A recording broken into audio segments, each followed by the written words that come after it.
Dia pusing balik. Dia cakap duit tak cukup. Dia cakap duit tak cukup. Dia cakap benda ni sepatutnya RM10 je.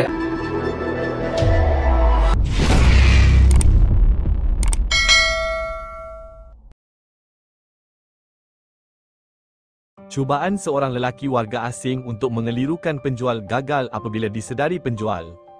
Menerusi satu video rakaman CCTV yang tular memaparkan seorang penjual berdepan detik pelik membabitkan seorang lelaki yang cuba mengelirukan penjual viral di media sosial. Kejadian ini dilaporkan berlaku di sebuah kedai kuih muih pada 7 Mac 2025. Difahamkan seorang lelaki cuba mengelirukan juruang dengan membeli satu bekas kuih dan membatalkan semula pembelian setelah membuat pembayaran. Cubaan itu gagal apabila dia cuba meminta semula duit yang dibayarnya dan membatalkan semula pembeliannya kepada penjual. Video ini turut mengundang pelbagai reaksi netizen dan berikut adalah video yang tular.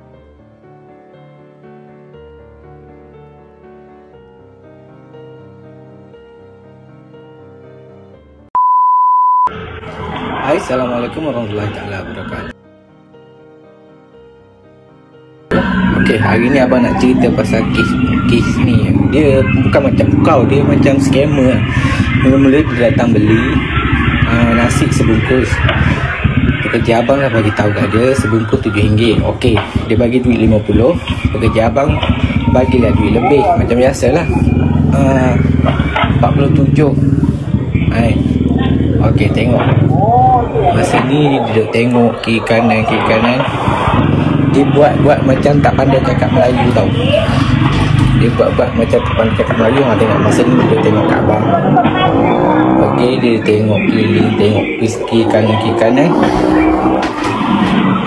Dia macam scammer. Dia nak buat kita pening. Okey, mula dia bagi. Lepas tu dia tengok. Dia cakap tak cukup. Okey, pekerja abang tengok, yang ni RM7 dia cakap. Okey, abang pun bagi tahu kat dia yang ni RM7. Okey, RM7. Lepas tu dia cakap dia tak mau, nak duit balik. Okey, tak apa, nak duit balik tak apa. Sekarang kita nak bagi duit dia balik. Bila kita bagi duit balik, dia cakap dia nak dua. Dia nak dua. Okey, kita bagi dua. Masa ni kita bagi dua. Okey, masa ni kita bagi dia dua. Main kita bagi duit lebih. Duit lebih macam biasa lah. Dua RM14. Okey, dua RM14. Masa ni abang tanya dia datang daripada mana. Dia cakap dia datang daripada Hyderabad ni. Orang yang pakai baju hijau tu, muka macam Pakistan tu. Saya tanya dia kat mana. Dia kat di sini je. Dia ni datang naik Honda City ramai tau. Okey, masa ni tak ada masalah. Okey, kita pun bagi duit lebih. Tengok pekerja abang bagi duit lebih kat dia. Pekerja abang bagi duit lebih kat dia. Dia dah tahu benda tu RM7, dua RM14. Okey, dia ambil, dia tengok. Okey, dia cakap okey, dia nak belah. Korang tengok dia pergi, dia tak tengok pun duit tu. Okey, pergi tengok, perhati tengok. Dia tengok duit, dia tak tengok pun, dia tak kira pun duit tu. Okey, dia pusing balik.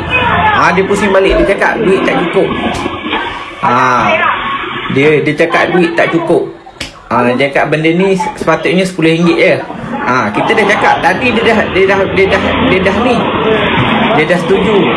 Dia dah okey. RM7, dua RM14. Sekarang dia datang, dia cakap ni tak cukup apa semua. Dia cakap kenapa kira duit lebih. Padahal tadi dia pergi sampai depan tu, dia tak tengok pun duit tu. Tak tahu pun duit tu cukup tak cukup. Lepas tu dia mari cerita kat bini abang, cakap duit ni tak cukup apa semua. Lepas tu dia kira, dia cakap sepatutnya RM10 je. Kenapa kamu kira RM14? Kita tadi dia dah tahu. Dia dah faham. Abang dah cakap RM14. Dua RM14, satu RM7. Masa ni bini abang dah nak marah, nak bagi duit balik. Lepas tu dia cakap tak apa, nak satu je. Dia cuba nak pusing kita sebab dia tengok kedai kita ramai. Dia macam nak scam, nak bagi kita pening. Lepas tu taktik dia macam mana tau. Dia nak ambil duit balik. Lepas tu barang tu dia nak belah. Dia kat nak ni. Lepas tu bila abang cakap, masa ni abang cakap kat bini abang, hati-hati, dia ni nak pukau ni. Bila dia dengar nak pukau tu, okey, dia cakap nak satu je. Nak satu je. Lepas tu bini abang cakap tak apa, aku ingat ni bulan puasa macam tu lah. Okey, bila dia faham bahasa Melayu. Bila orang cakap nak pukau, okey, dia tu belah. Dia tengok dia belah laju tau.